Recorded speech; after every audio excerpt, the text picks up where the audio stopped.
Hello. How you doing, folks? Welcome to our conversations where we help you move up and we move you forward. Hey, let's work together. Great day today. A bit warmer, but not as bad as yesterday. My name is George. I'm a life and business coach. I'm a Proctor Gallagher Institute consultant. And hey, welcome. Today I want to start with a little bit of a story, okay? So there's this great businessman. He'd embarked on a construction project, which then overran the initial timeline. And of course, when that happens, there's every danger of costs spiraling well out of budget and even out of control. So he complained to the main contractor to say, hey, what's going on? And the main contractor gave an explanation, various explanations as to why the delay was happening. He explained that he had subcontracted certain aspects of the project and that his subcontractors were giving him all sorts of excuses for failing to meet their targets. So he kind of passed on the buck, as it were. But you see, the subcontractors were behaving much like most people do when they don't succeed at anything, in that they find very reasonable and watertight excuses for failing to achieve their goals. All sorts of excuses. And so if you find that you're becoming great at explaining away your failures, well, you need to listen to this message that we're going to be talking about right now. You see, here's the truth. Success comes from doing and not from giving excuses. So my advice is don't go there, which incidentally is the title for this message. Don't go there. Don't take refuge in alibis and excuses and reasonable explanations. They don't bring success. Hold your hand up and take responsibility and do something about it. See, success is the product of doing and taking responsibility. That is what success is all about. And so I thought today we'd have a little bit of fun and share some well-known and well-established excuses that have survived the test of time. Here, if you've heard some of these before. I'm not as lucky as so-and-so, and that's why I can do well. If only my parents had done this and that. If only I lived in another country. Or if I had as much as money as. If only I could just get that break, man. If only I could just get that break. If my family was not so big. Or if only my relatives were as smart as, say, John's relatives. I like this one.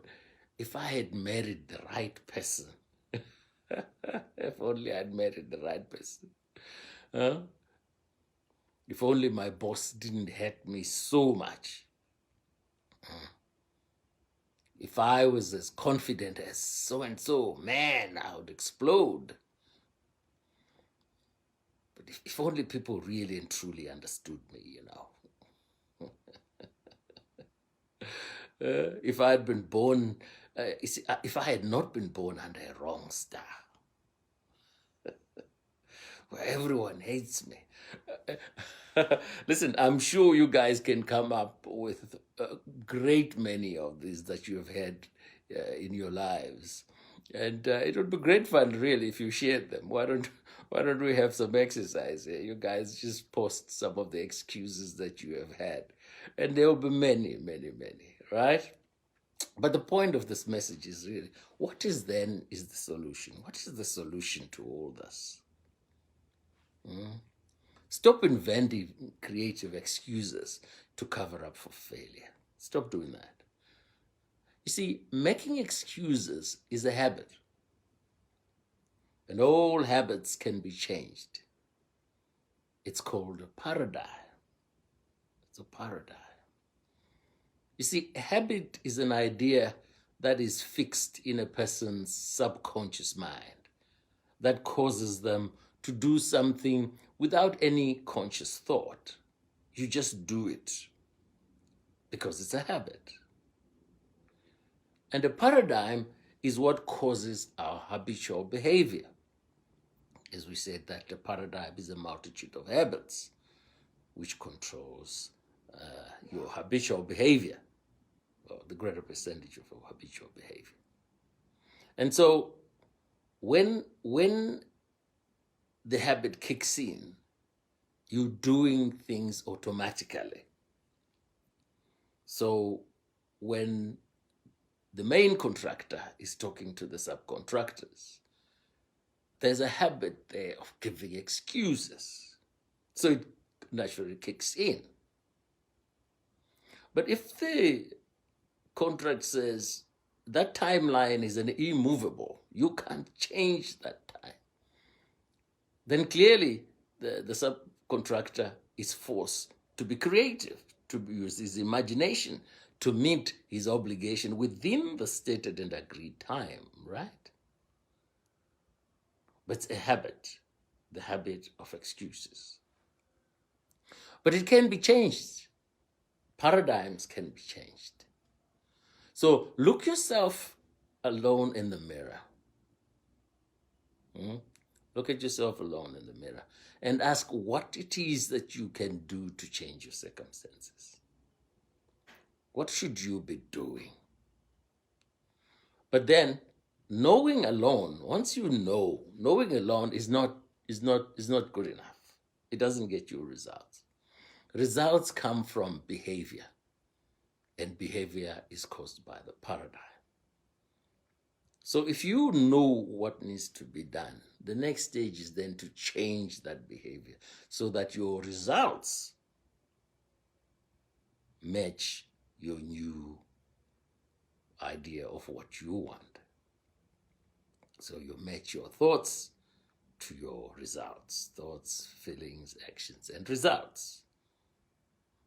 So as the paradigm is changed, as you change your paradigm, the behavior changes and the results change. So soon you won't be inventing excuses, but now instead you're relishing the challenges of finding solutions within the confines of your contract or whatever it is. We must finish this by X date. And within that, now you're not creating excuses. You are using your imagination to be creative. And you can always find a solution. But making excuses, don't go there. Don't go there. Because it becomes a habit. And that habit does not bring you success. In fact, if you are a business person, that kind of behavior actually ruins your reputation, because you're not going to get many more contracts if you're going to be creating excuses every time. So what have we learned? We've learned that don't create excuses, right? It's a habit that can be changed. And yes, you can change it and become that person you've always wanted to be. All right? All right, okay. This is George. I'm a life and business coach, a Proctor Gallagher Institute consultant. I work with Bob Proctor and Sandy Gallagher. I'm a speaker and a facilitator at Vula and Log Consulting. So, hey, share this video, like it, connect with us, and as usual, stay positive, and that is a good habit. Stay positive, folks.